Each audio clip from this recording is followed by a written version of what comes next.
Pecados secretos. Un examen de los pecados ocultos. ¿Quién podrá entender sus propios errores? Líbrame de los que me son ocultos. Salmo capítulo 19, versículo 12. El deseo de una persona santa es siempre ser limpiada, no solo de los pecados públicos, sino también de los pecados privados y ocultos. Miserable de mí, ¿quién me librará? Romanos capítulo 7, versículo 24, dijo Pablo: Oh bendito apóstol, ¿quién es el que te aprisiona? ¿Qué es lo que te perturba?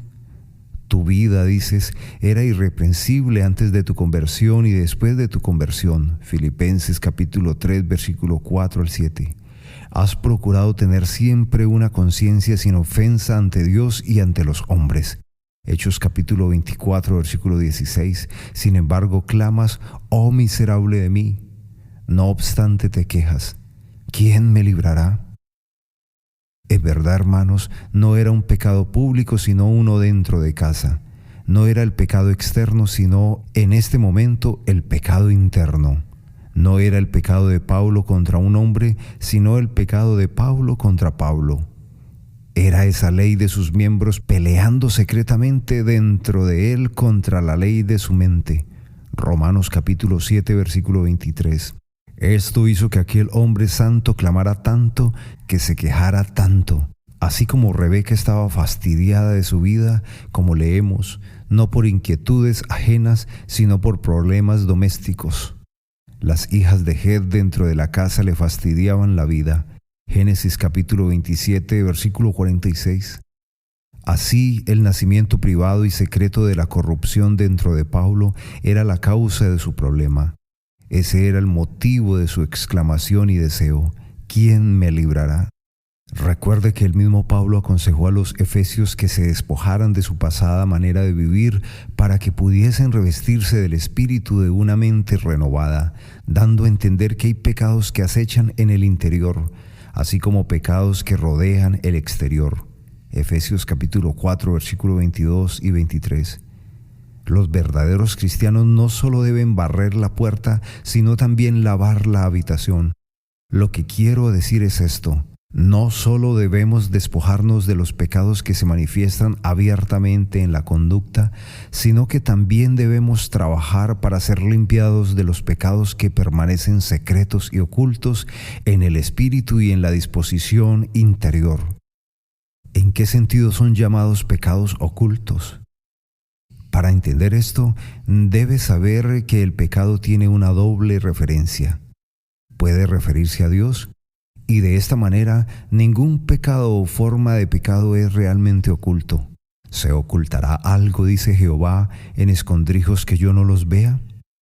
¿No lleno yo, dice Jehová, el cielo y la tierra? Jeremías capítulo 23, versículo 24. Es cierto que los hombres malvados, en una locura atea, se imaginan a sí mismos y a sus caminos pecaminosos ocultándose de Dios. Ay de los que se esconden de Jehová encubriendo el consejo, y sus obras están en tinieblas, y dicen: ¿quién nos ve y quién nos conoce? Isaías capítulo 29, versículo 15. Sin embargo, no hay nube, ni cortina, ni momento de oscuridad o secreto entre los ojos de Dios y los caminos del hombre, porque los caminos del hombre están ante los ojos de Jehová, y él considera todas sus veredas. Proverbios capítulo 5, versículo 21. Él habla principalmente de los caminos del adúltero, que usualmente se trama en el más astuto secreto. Sin embargo, Dios ve todos esos caminos. No hay cosa creada que no sea manifiesta en su presencia. Antes bien, todas las cosas están desnudas y abiertas ante los ojos de aquel a quien tenemos que dar cuentas. Hebreos capítulo 4, versículo 13. El pecado también puede referirse al hombre. Y así, en efecto, el pecado se divide en, primero, manifiesto, y en segundo, oculto. Ahora bien, a este respecto, el pecado puede manifestarse oculto de diversas maneras. En primer lugar, con respecto a la persona que peca, cuando su propio pecado, formalmente considerado, le es oculto a sí mismo, pero para él no lo es aprehensivamente. Vemos esto en los ultrajes que Pablo profirió contra la iglesia en los tiempos de su ignorancia y que él no sabía que eran actos de pecado, sino que pensaba que eran acciones de un celo justificado. En este sentido, todas las ofensas que pueden atribuirse al menos a la ignorancia invencible pueden llamarse pecados ocultos. En segundo lugar, con respecto a la manera de pecar, así los pecados pueden ser llamados ocultos. 1. Cuando están coloreados y disfrazados, aunque vuelvan al exterior, sin embargo, no bajo ese nombre de pecado, sino revestidos con algunas apariencias de virtudes. 2. Cuando se mantienen alejados del escenario del mundo. Son como el fuego en la chimenea, aunque no lo veas, sin embargo arde. Muchas personas, como las del libro de Ezequiel, cometen abominaciones en secreto mientras la mirada pública no está sobre ellas. Él es pecador y actúa con la mayor vileza. Toda la diferencia entre otro pecador y él es esta: él es un pecador, pero el otro admite que es pecador. Lo mismo sucede con un libro abierto y un libro cerrado.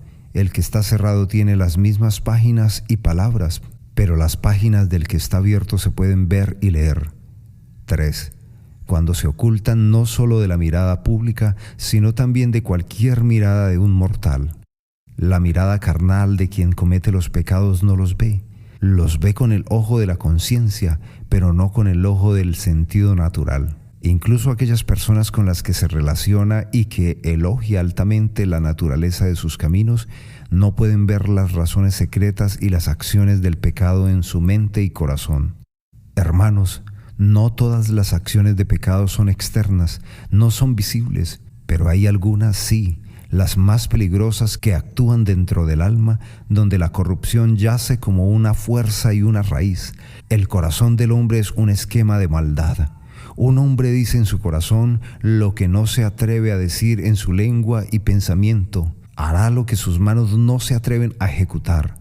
Pues bien, el pecado puede llamarse oculto cuando es pecado y actúa como pecado, incluso allí en el corazón, donde nadie más que Dios y la conciencia pueden ver. Creo que el pecado es como una vela en un farol, donde el resplandor primero está dentro y luego estalla a la vista por los cristales, o como los forúnculos humores ulcerosos que son como las costras y materias del escorbuto.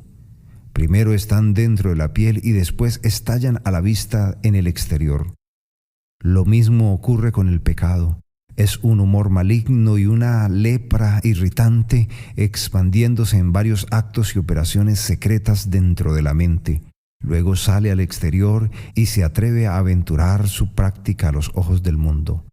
Aunque ese pecado nunca vea la luz, sigue siendo como un niño que está vivo pero oculto en el vientre. Sin embargo, como ese niño es un hombre, un verdadero hombre allí encerrado en ese marco oculto de la naturaleza. Así el pecado es verdaderamente pecado, aunque nunca salga más allá del vientre que lo concibió y le dio vida. Pero ¿cuáles eran esos pecados ocultos de los que David deseaba ser limpiado? No, eso es un secreto.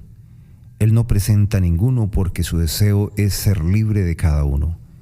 Pero, ¿por qué nosotros deberíamos desear ser limpiados de los pecados ocultos, ya sea de acciones secretas o de motivos secretos?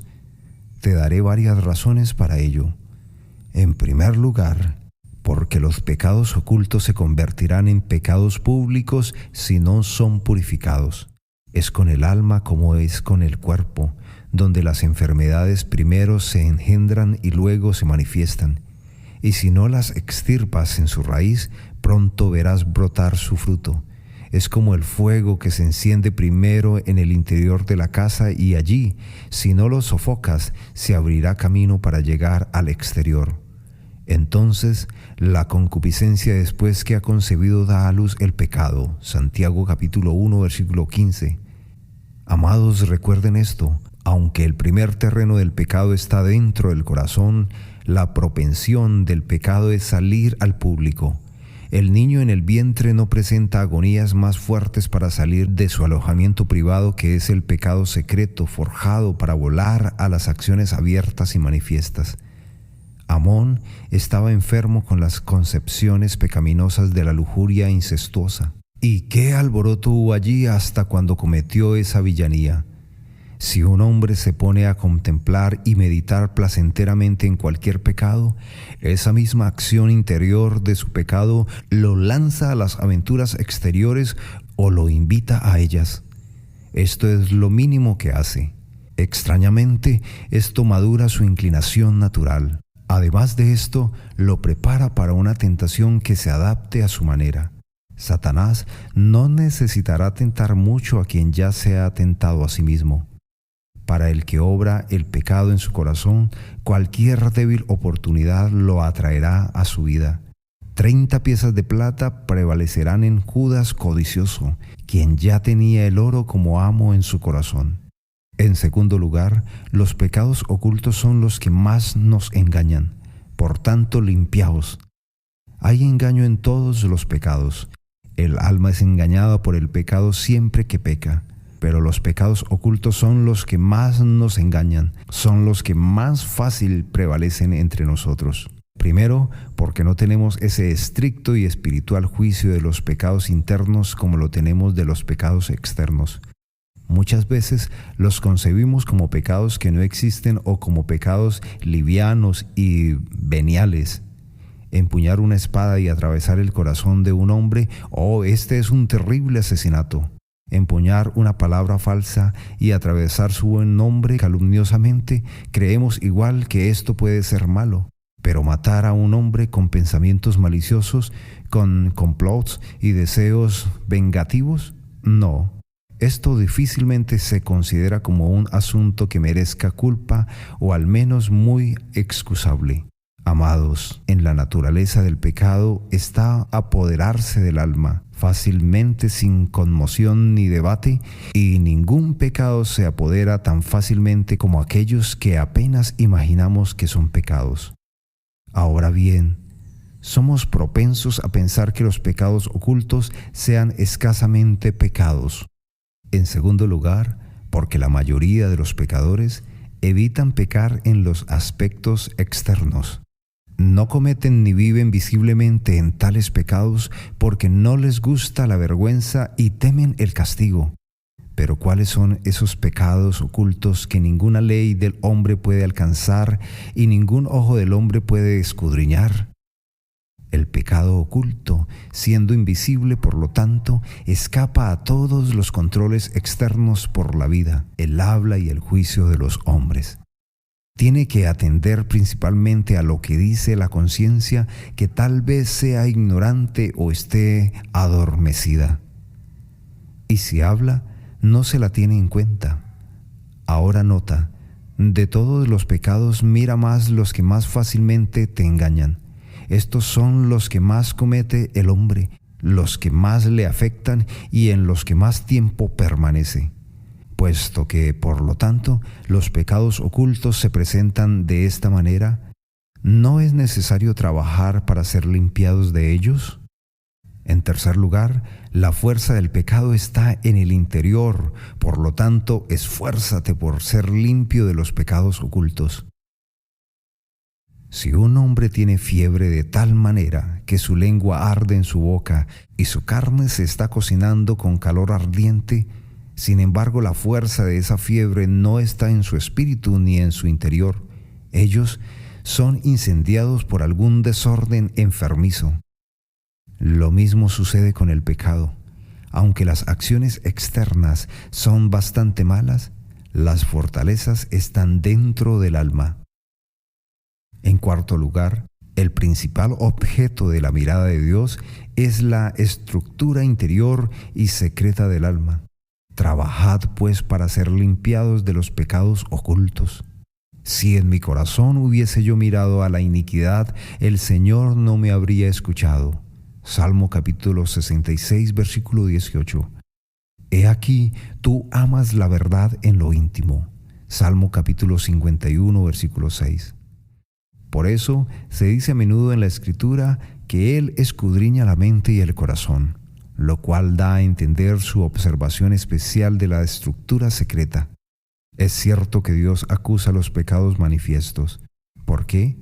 porque no quiere que ninguno sea profano y asimismo emite acusación particular contra los pecados ocultos. ¿Por qué? Porque no puede soportar a ninguno que sea hipócrita. El hombre es para Dios lo que es en su interior. Si obras maldad en tu corazón, Dios te destruirá. Blanquea en su interior con toda clase de expresiones piadosas. Si aún así pueden establecer una forma de pecar en su interior, no son más que hipócritas. El Señor los ve falsos y podridos, y Él mismo los desechará. Hay muchas personas que se revuelcan en pecados ocultos. El apóstol se quejó de ellos en su tiempo, porque vergonzoso es aún hablar de lo que ellos hacen en secreto. Efesios capítulo 5, versículo 12. Habla de los que vivían en fornicación e inmundicias secretas.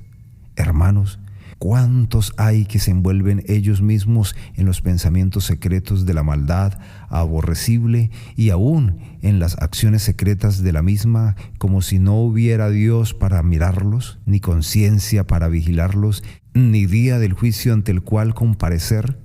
Oh, cuán infinitamente odiosos deben ser a los ojos de ese Dios santo, quienes se atreven a adorarlo en público y sin embargo en privado se atreven a provocarlo en su cara de tal manera. Eres como una ramera que finge maravillosos afectos a su marido externamente y sin embargo en casa viola el pacto de su Dios ante los ojos de su marido. Así finges tanto por Dios y sin embargo en privado te atreverás a pecar delante de su rostro. Él te ve y tu conciencia lo sabe muy bien. Hay al menos 3 horribles pecados que cometes a la vez. Primero, ese mismo pecado que tanto quieres encubrir. Tal vez sea un pecado del más profundo tinte. Sí, fíjate en esto. Los pecados más detestables suelen ser los que cometen en secreto, como los adulterios de Sodoma y esas terribles clases de contaminaciones, asesinatos y traiciones, etc. Segundo, la hipocresía, la cual es una pantalla para tu pecado, una cubierta santa para un corazón y una vida práctica a impíos. Esto hace al pecador mucho más vil a los ojos de Dios por cuanto no solo peca contra Dios, sino que arrebata, por así decirlo, algo de Dios para cubrir y para lidiar su rebelión contra Él. Un tercero es el ateísmo.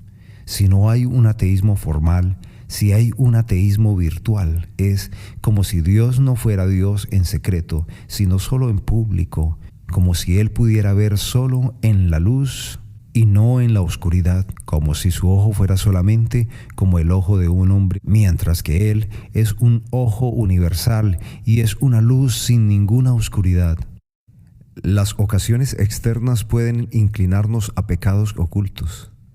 Amados, hay una trampa contra nosotros en casi toda la sociedad. Tenemos naturalezas tan viles que, así como una chispa de fuego enciende fácilmente una caja de yesca, solo una palabra dicha muchas veces enciende un mundo de pasión, de malicia, de venganza dentro de nosotros. Sí, el extravío de una mirada engendra en nosotros secreto desdén y descontento. Sí, el desvío de una mirada puede inflamar el corazón con un exceso de lujuria. No necesitamos entonces, juntando todas estas cosas, escudriñar nuestro interior para ver qué cuidado tenemos acerca y en contra de los pecados ocultos.